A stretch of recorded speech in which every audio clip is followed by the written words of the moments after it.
Selamat datang di Malam Mati. Gue punya cerita yang mungkin bakal bikin lo mikir 2 kali kalau harus pulang malam sendirian. Hari ini, gue bakal ceritain pengalaman pribadi gue waktu ngekos di deket salah satu tempat paling angker di Jakarta, Rumah Kentang Prapanca.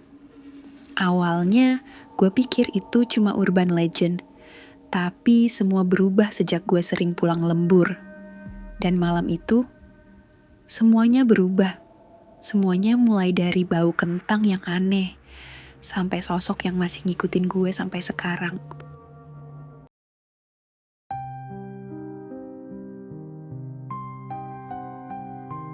Gue tinggal di Jakarta Selatan. Kosan gue nggak jauh dari Rumah Kentang di Prapanca. Awalnya gue pikir, ya udah deh, ngapain jauh-jauh?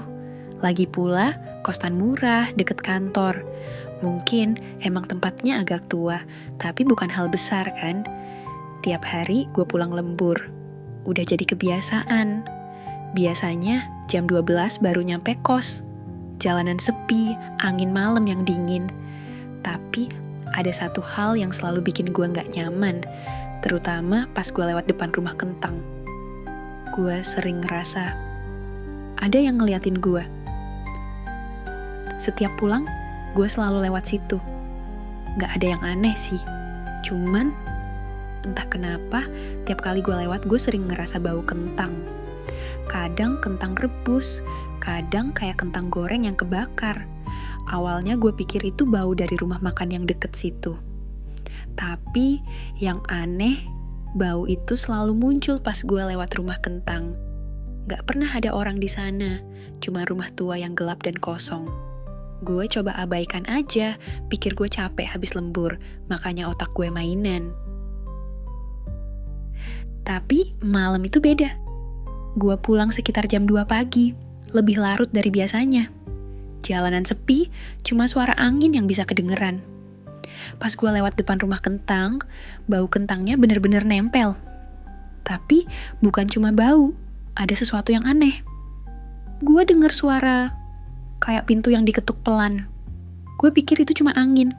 Tapi semakin gue maju, suara itu makin keras. Kayak ada yang nungguin gue. Pas gue nengok ke belakang, gue cuma lihat bayangan. Gue gak bisa lihat jelas, tapi gue merasa ada yang ngikutin gue. Rasanya serem banget. Begitu gue sampai kos, gue buru-buru masuk. Tapi entah kenapa, malam itu gue merasa gak bisa tidur. Gue terjaga terus. Ada suara langkah kaki di luar kamar. Pintu gue diketuk pelan. Ketuk, ketuk. Gue duduk cemas. Gue coba buat gak dengerin suara itu. Tapi tiba-tiba, bau kentang yang aneh itu masuk lagi. Lebih kuat, lebih dekat. Dan pas gue lihat ke jendela, ada sosok di luar. Rambutnya basah, muka hancur, kulitnya kayak melepuh, terbakar. Gue kaget. Mau teriak, tapi suara gue gak keluar. Sosok itu cuma berdiri, ngeliatin gue dengan mata merah nyala. Dan yang paling bikin gue gak bisa lupa adalah bisikan itu. Dia bilang, "Kamu gak akan bisa kabur, aku nungguin kamu." Suara itu kayak langsung masuk ke kepala gue. Gue gak bisa ngehentikan ketakutan ini. Malam itu gue gak bisa tidur. Gue lari keluar kamar, coba keluar kos. Tapi pas gue mau keluar, bau kentang itu makin kuat. Gue lihat cermin dan ada bekas tangan gosong nempel di pundak gue. Gue gak tahu itu nyata atau cuma halusinasi. Tapi sejak malam itu, setiap kali gue tidur, gue selalu denger bisikan itu lagi. Dan bau kentang yang gak pernah hilang. Gue gak bisa ngilangin rasa takut itu. Dan sampai hari ini, bau kentang itu masih ngikutin gue. Kadang di kantor, kadang di tempat lain. Dan yang paling aneh, waktu gue nengok cermin, kadang gue ngeliat ada bayangan yang gak ada.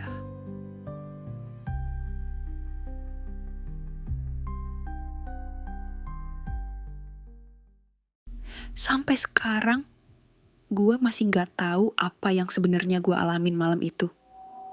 Apa cuma halusinasi karena capek kerja, atau emang ada sesuatu yang gak bisa dijelasin secara logika. Yang jelas, tiap kali gue lewat depan rumah kentang, bau kentang terbakar yang aneh itu, masih suka muncul tiba-tiba. Dan meskipun sekarang gue udah gak ngekos di sana lagi, rasa takut itu gak pernah bener-bener hilang. Kadang, suara ketukan pelan di malam hari atau bayangan di sudut kamar selalu bikin gue waspada. Karena kadang yang paling serem itu bukan tempatnya, tapi sesuatu yang bisa ikut lo pulang